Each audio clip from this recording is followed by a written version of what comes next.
GoFood itu masuk transaksi ya? GoFood, ya. Oh, ini panjang Pak. Ya. Dalam GoFood itu kan ada pihak-pihak, tidak satu pihak yang terkait.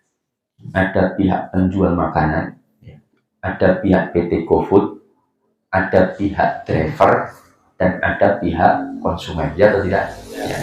Jadi kita lihat secara holistik, secara keseluruhan. Nah, siapa yang bertransaksi dengan siapa ini harus jelas. Pihak GoFood, PT GoFood itu bertransaksi dengan penjual makanan. Saya nggak tahu secara persis transaksi mereka itu apa. Kalau transaksi mereka itu GoFood yang menjual makanan itu, paham? Yang dia beli dari pihak siapa? Penjual makanan, maka berarti PT GoFood di mana dia menjual makanan itu, pertama artinya itu dianggap makanannya PT GoFood, misalkan ya, maka otomatis GoFood ini sebagai penjualnya, cuman kulaannya di para penjual makanan yang sesungguhnya, kulaan di sana. Maka mau dijual berapapun terserah PT GoFood, ya atau tidak? Misalkan beli di sana cuma 15.000, dijual 17.000, ya terserah PT GoFood karena yang jualan PT GoFood. Cuman persoalannya kalau dia yang jualan, sedangkan kita konsumen beli ke GoFood, maka terjadilah di mana makanan belum diserahkan secara langsung kepada konsumen. Uang pun juga tidak langsung ditransfer ke PT GoFood, salah satu tidak diserahkan, tapi sepakat untuk membeli barang tersebut, terjadi penundaan dua-duanya, maka terjadilah bai'ud dain bidain, bai' al-kali bil kali, ini dilarang. Kenapa? Karena penjualnya tidak membuat sendiri makanannya, Pak. Maka tidak bisa diakadkan istisna, hanya bisa diakadkan salam, pemesanan. Kalau akad salam itu wajib uang di depan, jadi transfer dulu ke GoFood, makanan diterima nanti tidak apa-apa, karena penjualnya tidak membuat sendiri makanan. Tapi kalau yang jual itu yang membuat sendiri makanannya, maka boleh uangnya nanti, barangnya nanti. Mereka telah sepakat, paham?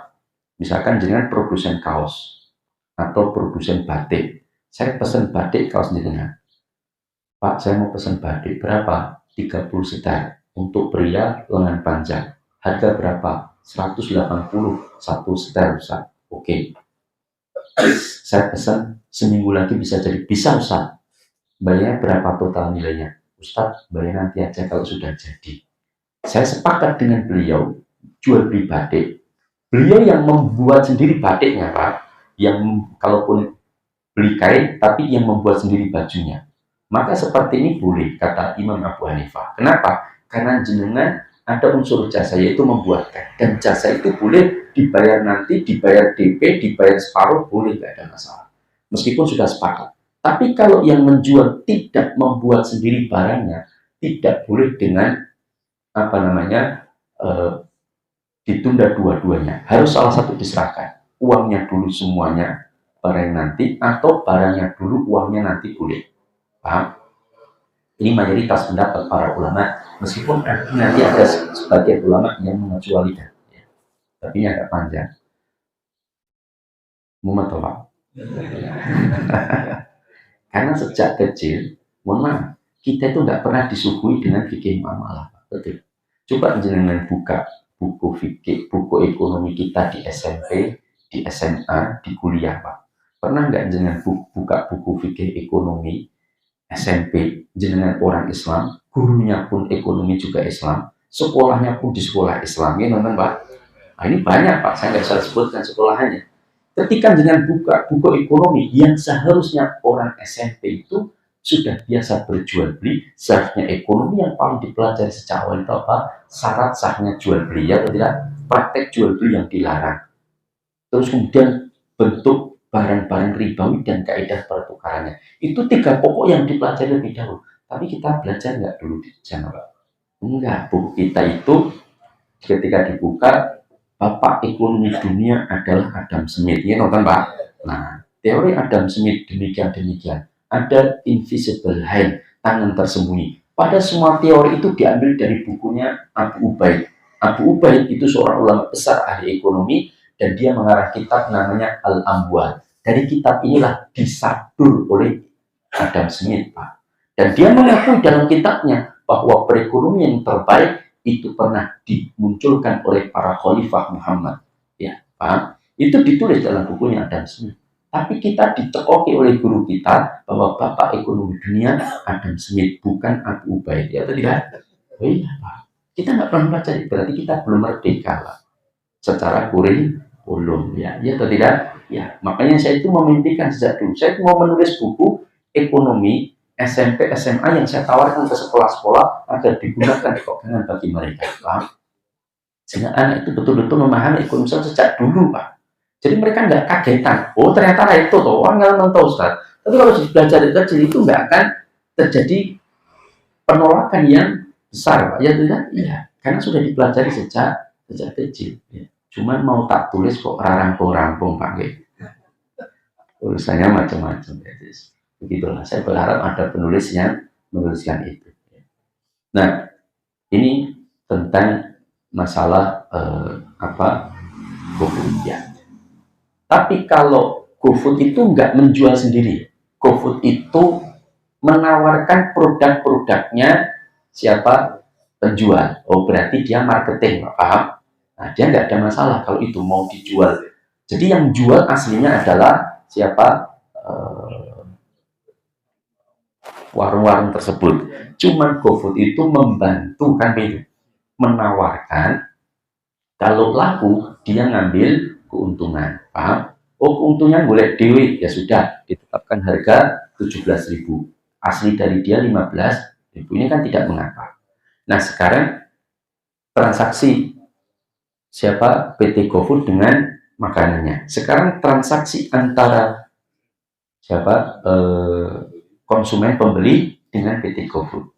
Jadi konsumen dengan PT GoFood itu, GoFood kan punya marketplace yang kita berhubungan dengan penjual cuma dimediasi oleh PT GoFood. Kalau seperti ini yang terjadi, berarti tidak ada masalah. Berarti kita bertransaksi dengan warung cuma dimediasi oleh PT GoFood, sehingga ketika kita bayarnya ketika datang tidak ada masalah.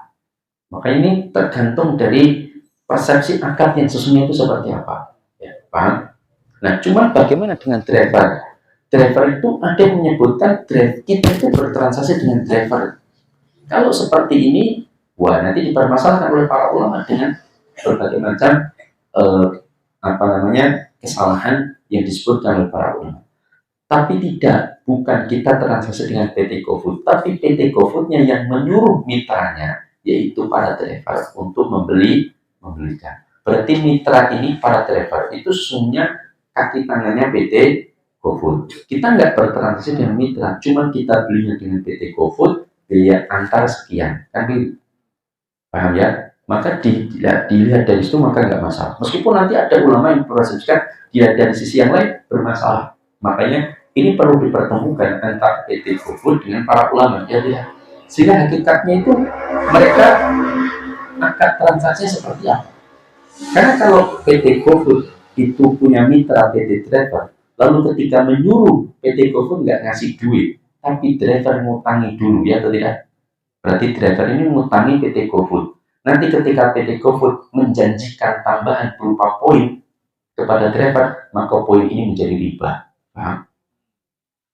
Tapi kalau dilihat, oh enggak, driver itu ngutangi konsumen, bukan ngutangi PT GoFood. Karena kan dibantah oleh sebagian ulama, tidak. Hakikatnya dia ngutangi PT GoFood, bukan ngutangi driver. Karena yang bertransaksi itu bukan dengan driver.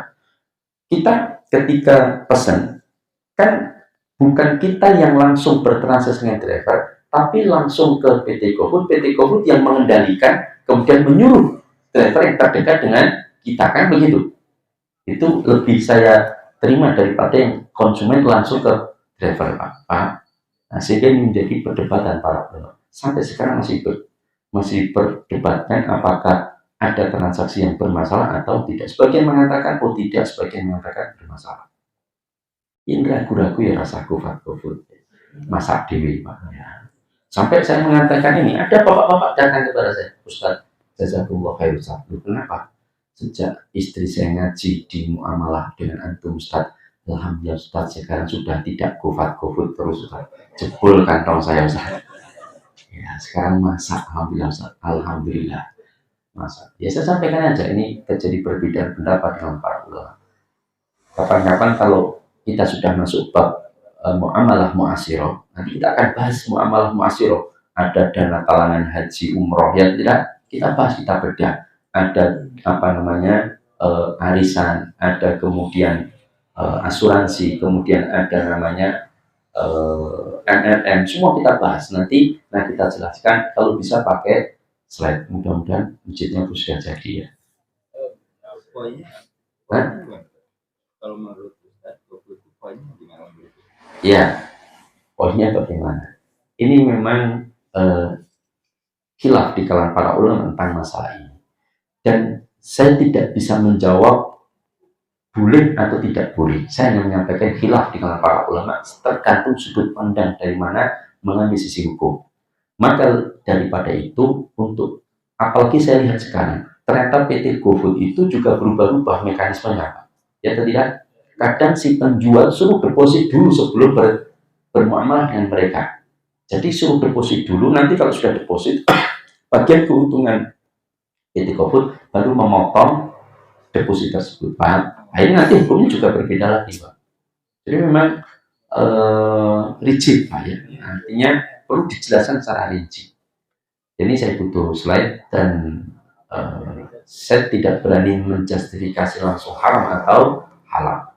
Nanti bisa kita lihat dari sudut pandang para ulama yang berbeda-beda dengan hasil hukum yang juga berbeda-beda. Nanti jenengan silahkan. Kalau saya memang lebih condong untuk sementara menghindari dari hal tersebut ya. Wallahu ta'ala a'lam bishawab. Tapi saya tidak menyalahkan yang membolehkan dengan hujah masing-masing. Tapi nanti kita bedah kapan-kapan. Tapi kalau dengan bayangan begini memang gak susah Pak. Ya, harus menggunakan gambar sehingga dengan lihat betul. Oh ini anak panahnya kesini, transaksi begini, akadnya begini, dalam Islam kaidahnya begini. Enak Pak. Demikian.